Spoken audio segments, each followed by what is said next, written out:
Well, speak to patients that are sitting there that may be exactly where you were. The number one thing I tell people is take charge of your health. Be the CEO. Immediately I did what most people sadly do, I think, which is I just listened to my oncologist. They said, we're going to do chemo. I didn't think I had a choice. I just thought, they know better than me. I'll do what they tell me to do. Unfortunately, that almost killed me, but that's the number one tip I give. You get to decide what you want to do. Welcome to Prescribed by Dr. Nathan Goodyear, where integrative oncology meets holistic healing. This podcast is your home for the latest in innovation, exploration, and elevation in all areas of integrative oncology, medicine, health, wellness, and beyond. Join me and a host of other innovators as we go from practicing to prescribing. Your daily dose of wellness begins now. Dr. Nathan Goodyear with another Prescribed by Dr. Nathan Goodyear podcast. We on site at Tucson, the Metabolic Health Day Conference. And oh, do we have a treat for you today. See, when people are diagnosed with cancer, hope is the furthest thought from their mind. Fear dominates. And I've actually had the opportunity to see many patients heal with stage 4 cancer. And the question I always get from them is, why me? And I tell them, it's because you're going to give hope to others in a similar situation. So we have somebody here with us today, a guest, Chris Joseph. He is actually an advocate in the metabolic terrain and Certified Radical Remission Coach. Lives now currently in Portland, Oregon. Chris is a cancer thriver, not a survivor, but a thriver. And he's authored this in his memoir, Life is a Ride. Makes me think of that song, Life is a Highway. Not going to sing, promise you. But Life is a Ride. Maybe Chris and I will sing a little bit. No, we won't. No, we won't. He's a certified terrain advocate and radical remission coach. This is the type of journey you're going to hear that's going to give you hope, because it's going to show that it's not just something that people talk about. It's something that people live, where their purpose is changed because of an experience called cancer, and that purpose drives a passion to help others. And Chris is going to show that. So Chris, welcome to the Prescribed by Dr. Nathan Goodyear podcast. Thank you. Thanks for having me. I love these types of podcasts because it's what it's all about. It's about sitting down with patients. And we were talking beforehand, what changed my life was when I became a patient. But sitting down with patients and helping people, and I tell doctors all the time, this is a service industry. We serve people. We serve patients. We don't serve an industry. We don't serve government. We serve people by names. Chris, your journey is unique. It's not just unique because it's cancer. It's unique because the type of cancer. There's never a good cancer. There's never one where somebody's diagnosed with a cancer. They go, oh, good, I've got the good one, right? But you got one that typically comes with a lot of, this is not good. So tell our listeners and those watching, tell your story. So it was October 31st of 2016, almost 9 years ago. In a couple of weeks, it'll be 9 years, when I got the devastating news that I had 3rd stage pancreatic cancer. Wow. And I had had some indigestion for a couple of months. I'd had some depression, which I didn't know at the time was a precursor or a warning sign that my body had pancreatic cancer. But it was devastating news, devastating. I was petrified. Went home to tell my kids, who were barely teenagers at the time. I remember thinking, I'm not going to see them graduate high school. I mean, that was the first day I was thinking that. And because I didn't know the exact odds or the statistics, but I learned them shortly. And I'm sure you know that 70% of people who are diagnosed with pancreatic cancer are dead within 1 year of diagnosis. 90% are dead within 5 years. So that's pretty lousy odds. I did what most people sadly do, I think, which is I just listened to my oncologist. They didn't give me the option of surgery or radiation. They just, because of the location of the tumor. So they said it was non-operable. Non-operable. It was wrapped around the tail of the pancreas. They said, we're going to do chemo. I didn't think I had a choice, nor, to be fair to the doctors, I didn't ask for a choice. I just thought, they know better than me. I'll do what they tell me to do. Unfortunately, that almost killed me. So I started on chemo in early November of 2016. Chemo was hard. I mean, the first session was fine, but the build-up, the cumulative effect was really hard. After 2 months, I got another scan. My tumor was growing. So the chemo wasn't working. So it was growing. That's an important point, if I could interject real quick, because people think, well, chemo kills rapidly dividing cells, and it does. And you talked about, how it's hard. That's the off-target toxicity. But there is this concept called hyperprogression, where treatment can actually accelerate the growth. And that's what you were seeing. Yeah, I didn't know it at the time, but yes, I think that's true. I just looked at it from the patient perspective that this isn't working. So they upped the chemo in January of 2017. 2 more months went by, March of 2017, another scan, still not working, tumor was still growing. And by then I was miserable. I mean, the hair falling out was actually the least of my worries, but I wasn't happy with that. But I was weak, I was throwing up, I was getting dehydrated, I had to be taken one night to UCLA emergency in LA.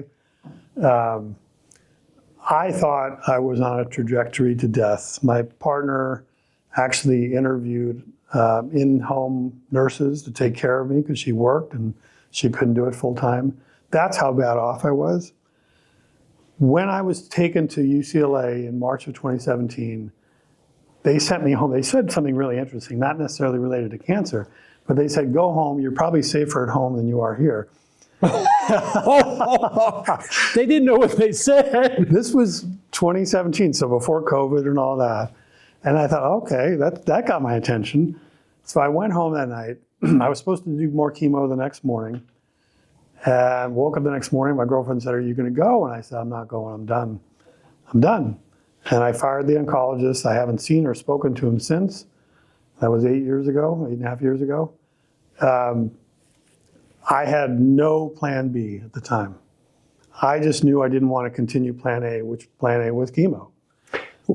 Again, let me interject again, because I think this is important, is you started treatment because you want to live. Correct. And yet the treatment was affecting your quality of life so that you didn't think you could live and you didn't know that you wanted to, and you were definitely going to stop treatment because it was killing you. I was convinced, and I think there's some truth to it, that the chemo was going to kill me before the cancer killed me. That's how miserable I was. Obviously, I can't prove that, and it didn't turn out to be the case because I changed my trajectory.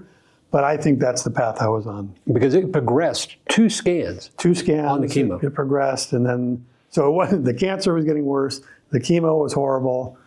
They weren't offering me any other options. Were they offering you hope? No. No, I mean, in a twisted way, maybe they were, but I was looking at results. I wasn't looking at their words at that point, and the results weren't good. Yeah. So they could have said, oh, let's continue trying this, it'll get better, or we think it'll get better. I think at that point I was too far gone, emotionally and mentally, that I just think, no, I'm not doing this anymore. Speak to that, and we'll get back to your journey in a second. But speak to that, because that's one of the biggest things I see in people with cancer is that mental, emotional part. The treatment wipes them out mentally and emotionally. They just don't think that they can keep going forward. They don't see any hope. They just see pain, suffering, and feeling terrible. And that's all they see. And that's why when cancer is diagnosed, Chris, tell me if I'm wrong, that vision, because Hollywood does such a good job of presenting that, TV does, it evokes immense fear in patients because they see that in their future. And what you're saying is, that's what you saw, and you're like, no mas. I said no mas. Speaking of TV, often in shows or movies, they write out characters and they have them die. And more often than not, the cancer is pancreatic cancer. And I started getting very sensitive to that. I'd be watching a show, and one of the sub characters would die, and it would be pancreatic cancer. I was like, that actually fueled my motivation. Like, I'm going to change the narrative of this. Well, speak to patients. Speak to patients that are sitting there that may be exactly where you were. What recommendations would you give to them with that concept of just almost beaten down, mental exhaustion, and no hope? So the first thing, and I get asked this question all the time, tell me what you did, or tell me the top 3 things. Or, the number one thing I tell people is take charge of your health. Be the CEO. Which again, I don't say this from a lofty perch. I did not know it at the time. I know it now, and I did it. I lived it. But that's the number one tip I give. You get to decide what you want to do. If you want to continue chemo, have at it. If you want to do additional things or things in addition to chemo, yes, great. You get to decide. I always felt that once I was steering the ship, I was listening to my gut, I was listening to my intuition, and I've learned in my life now, when I don't listen to my intuition, and oftentimes I still don't, but when I don't, usually the things don't go well. When I listen to my intuition, I'm not 100% right, but the percentage is much higher than when I don't listen to it. Well, it's your boat. It's your body. It's my body. What I tell patients, Chris, tell me if I'm wrong. Patients are in charge. Patients, you are the force vector of change. Meaning, if you have a doctor, oncologist, integrative oncologist, whatever, and you don't like them, you don't mesh with them, you can move on to a different doctor. And most don't know that. You didn't in the beginning, but I love your concept of the CEO. And you mentioned off camera about a plumber kind of metaphor that's similar. So explain that. Yeah, I mean, when you hire a plumber at your house, let's say you have a toilet that's overflowing or something, you call a plumber, they come out, they look at it, they give an estimate. You get to decide, the homeowner gets to decide if you want to get another estimate, if you want to negotiate with the plumber, or you can tell them, yeah, let's do this now, and maybe we'll do the larger problem later. You get to decide. That's what I tell people, that look at doctors as you would your plumber. Yeah. Do plumbers know more about plumbing than I do? Of course they do. Do doctors know more about medicine than I do? I don't think they know more about health than I do, but they know more about medicine than I do, and chemo and surgery and radiation. I know nothing about that stuff. But use them as a resource, not as put them on a pedestal and do what they they say. Yeah. Agreed. So when you said no mas with the chemotherapy to your girlfriend, what were your thoughts? What were your emotions? What was next? Am I allowed to curse on this podcast? We'll bleep it. I won't curse. When I quit in March of 2017, I was scared. I bet. But it also felt like the right thing to do. Even in the face of some people looking at me like, what on earth is he doing now? Quitting Western medicine. My partner, who's still my partner, she loves me enough and respected me enough she didn't agree with it, I don't think, but she gave me room. So she supported you, though she had supported me reservations? every step of the way. Okay, good. I don't think she would have done it, but she supported me in my journey. And that's an important point, because being your own CEO is great, but CEOs have people around them. Absolutely. And having that support system is critical. I agree. I mean, I wouldn't be here now without a good support system.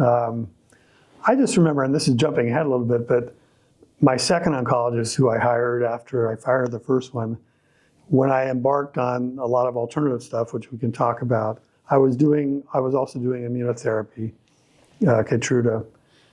And he said to me one point, he knew about the alternative stuff. He said, all that stuff you're doing hasn't been proven to work. And I said to him, first of all, that's not true. Mistletoe is just one example. It's been used in Europe for decades and decades, and study after study. I said to him, the United States is just behind, or they don't want it, they don't allow it. But it's not that it doesn't work. I said, secondly, the stuff you are giving me, chemo, kills 7 out of 10 people within the first year. So don't tell me what I'm doing is wrong and what you're doing is right. And it was sort of a mic drop moment because he really had nothing to say. Most, when I say, I think you can tell I'm a nice person, but I'm not afraid of challenging people if I hear a lot of BS. And he was giving me some BS. I'm not afraid to speak up about it now. As you shouldn't. Yeah, if something doesn't sound right or seem right or feel right, or if I know differently, I'm going to say something. And that's part of taking charge of your health. And I've always told my kids, my daughter's in the background, is, the only bad question is one you don't ask. Yeah. And that's a part of that self-advocacy. But you mentioned Keytruda. It's interesting. Keytruda is a conventional immunotherapeutic. From a success standpoint, if you look at it across all cancer types, you're looking at about 15 to 20% at best of a positive response, not remission. Right. A positive response, meaning there's some degree of regression. So now we're not getting to, well, it's no evidence of disease. It's just that there's some regression, some 15 to 20%. And so that's kind of the statistical games that are played sometimes when they then say, well, there's no evidence that works. It's just that they don't know that evidence is there. They don't look for that evidence is there. And they say, well, no, gravity doesn't work. So yeah, try that. Walking off the fourth floor. Yeah, you're going to find out real quick that it's there. You just got to look for it. You just got to know it's there. So how did you go then from nothing to then into that integrative space, that healing space? So I knew I wanted to live. I had strong feelings about that. My kids at the time in 2017 were 14 and 12. When I got diagnosed, I was so afraid that I wouldn't see them graduate high school. And then, spoiler alert, one just graduated college. The other's 2 years from graduating college. But I had deep fears about that. So I knew I wanted to live. I had many other strong reasons for living, but those were probably, my two boys are probably the biggest reasons. So I knew I had to do something. I didn't want to be idle. I didn't want to be passive. I was lucky or not, I don't know. It's hard to define what luck actually is, but my longtime doctor, I don't know if you know her, Dr. Melanie Giesler, she's a protege of Dr. Naisha Winters. She was in Naisha's first cohort of doctors. So Dr. Giesler began consulting with Naisha Winters about my case. Also, she reached out to a doctor you may know, Sean Devlin. Yes, I know Sean. Yeah, Sean was in Florida when you and I were there. I know Sean well, yeah.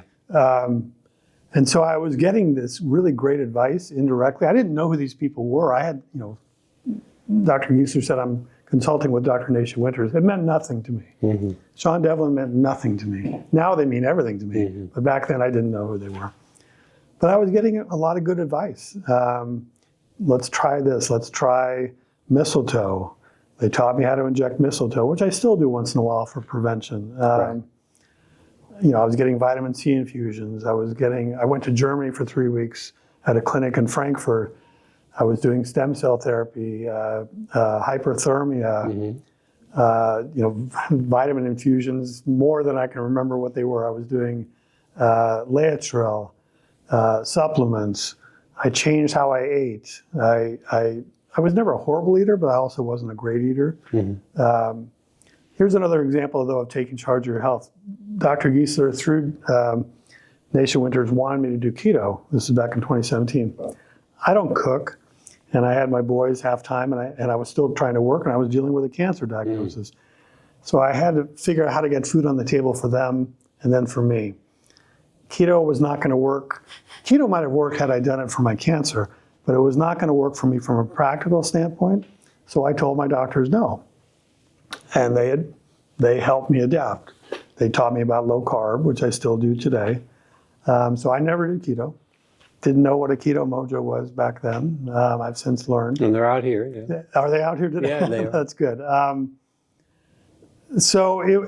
then I started seeing positive results. And that sort of feeds on itself, just like negative results can feed on itself. I started seeing positive results. I started feeling better. I started getting my strength back, especially from quitting chemo. But the biggest thing was the momentum, like, oh, okay. And then scans started showing tumors getting smaller. And that fed into my positive outlook. So it was more continue what you're doing, continue what you're doing. There was no one magic bullet, not one. Thank you for saying that. Thank you for saying that. It was, I mean, the one magic bullet, I don't think people can do it without taking charge of their health, but I could be wrong about that. I'm just giving my experience. But I tried so many things. I've had people, and I cancer coach now, as you pointed out, and people want to know, because they're scared and they're desperate, and they want to know, tell me what you did. And they want to know, tell me about your supplements. And I'm always careful. I never prescribe. I never even recommend supplements. I tell them what I did if they want to know. But I don't, everyone's different, so I don't know what would work for them and what wouldn't. But I've lost my train of thought here. But the point is, I just started seeing positive momentum, and that was everything. And it sort of fed on itself over the years. So now almost 9 years. 9 years. Remission, no evidence disease. When people talk about the word cure, and I tell them, look, that's not a statistically scientific term. But if there's anything that's quote unquote a cure, it's this long-standing survival that's free of disease. That's when people think cure, that's what they're thinking. And what you're showing is that you stood up for yourself. And you achieved that and are achieving that outside of the standard of care. Yeah. And most don't know that they can do that. So I'll tell you another story. I had not had a scan, any kind of a scan, for 3.5 years up until this past May, 3 or 4 months ago. I just decided, as long as I'm feeling good, and I had been feeling good and still feel good, that I didn't need a scan. That's my number one thing, how I look at how, and I really get in touch with how I feel. But for insurance purposes, I was selling my life insurance policy. They wanted a scan. So I went to Prenuvo. I'm sure you know about Prenuvo. Yep. They called me. I got the scan that day. They called me that night. Kind of an alarm thing. They said, "Oh, we found a nodule on your near your pelvis." And at 9 o'clock at night, I was tired. I have to admit, it scared me a little bit. It was also the alarm in their voice and stuff. The insurance company wouldn't accept Prenuvo, so I had to go to OHSU in Portland and get traditional PET scans and CT scans. Showed the same thing, nodule, pelvis. They didn't know what it is. They didn't, but they immediately, they being OHSU, they immediately said, well, we need a biopsy. We need to do a biopsy. And I thought about it for a day, and I said, no. I'm not going to do this. And by the way, I don't recommend my way of thinking to anyone. Right. If someone wanted to do a biopsy, great. Everyone's journey is different. Correct. But for me, no. I was still feeling great. I still feel great. Maybe I'll get another scan in a year or a year and a half or whatever it's going to be.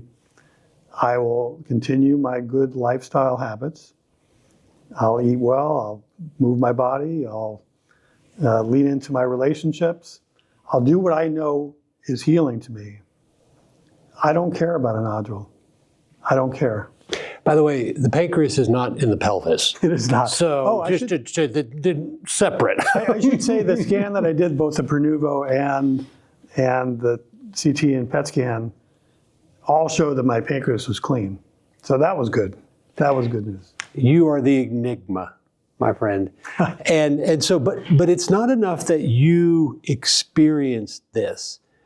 You then took this and basically bound it up in passion, and it became redirected in your life in a purpose. Describe that.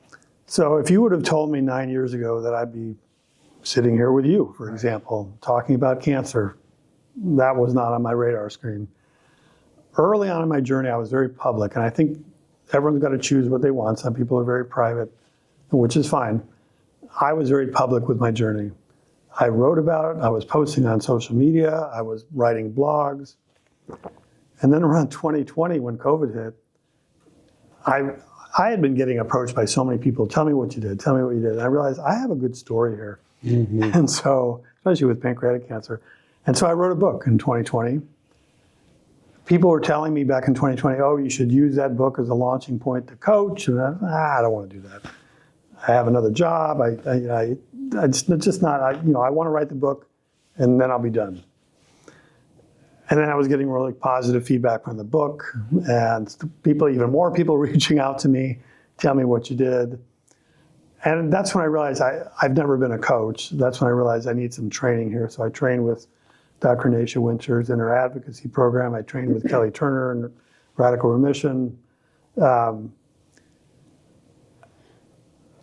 68 years old. I'm trying to wind down from my other career that I've been doing for 45 years. But I still want to work. It still serves a purpose for me. So I realized, okay, I'm gonna do what people have been telling me I should do.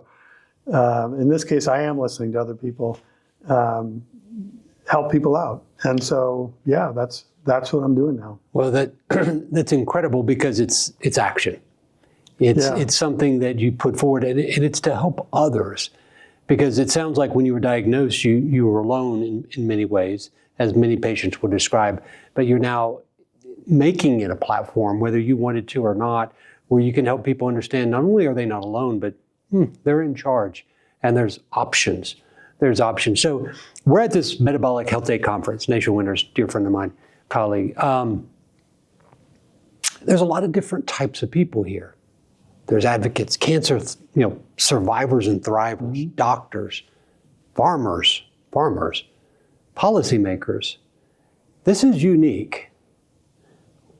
Why are you here? Why am I here at this conference at this point in time? So I've been in this community. Well, I was in it as a patient. I didn't know I was in the community. Yeah. But I've been in this community as an advocate for about 3.5 years now. And I've made some friendships just with the people that will be lifelong friendships.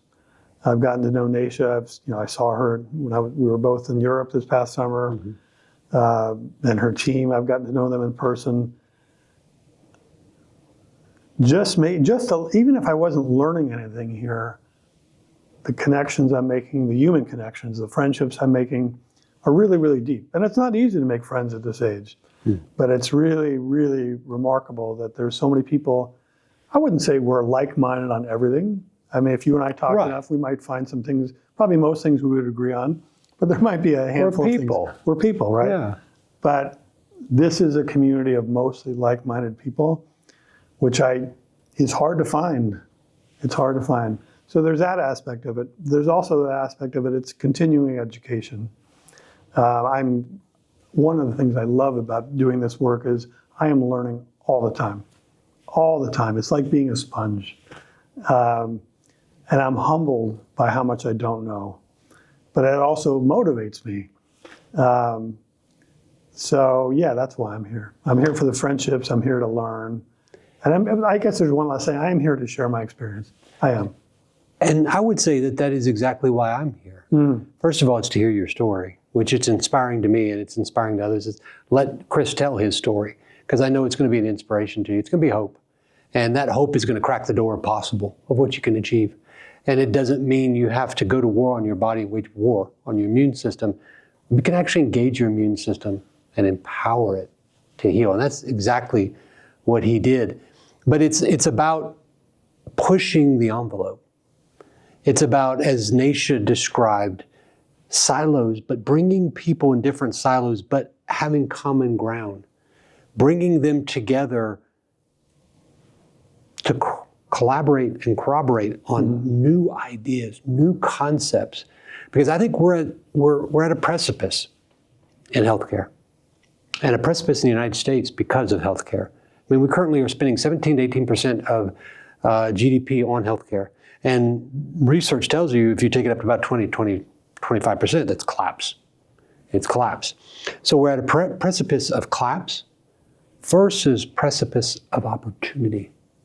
And I look at this as an opportunity of different backgrounds, but like-minded, coming together with a common purpose. Yeah, totally.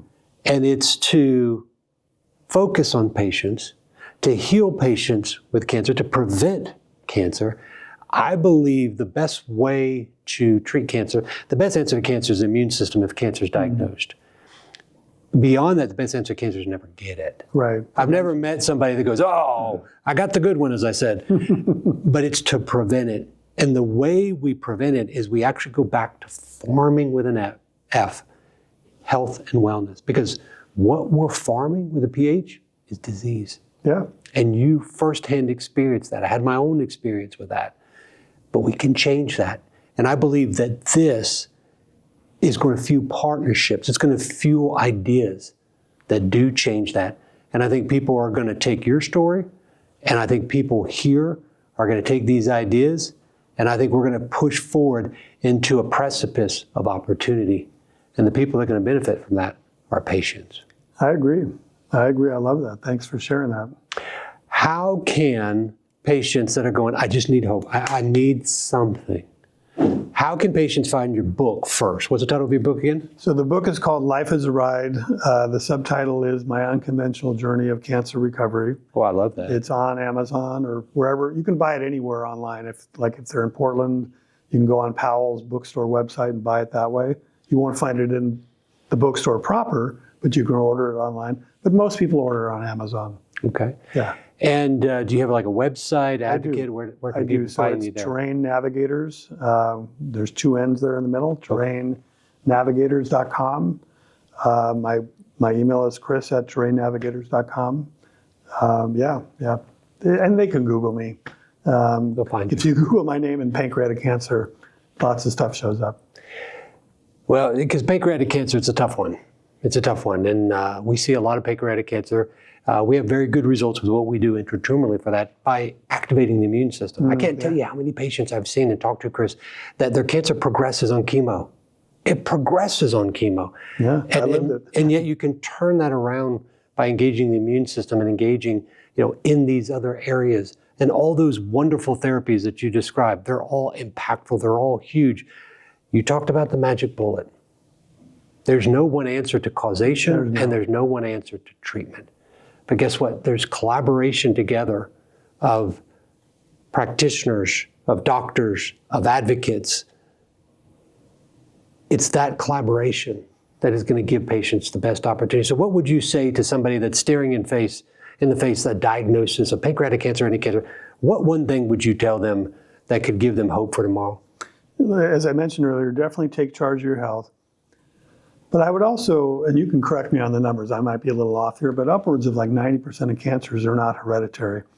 It's lifestyle, it's environmental toxins, it's stress, it's traumas, it's a combination of all these things. It's our lived life that really causes all these things. Poor eating, not becoming sedentary, which a lot of Americans have become.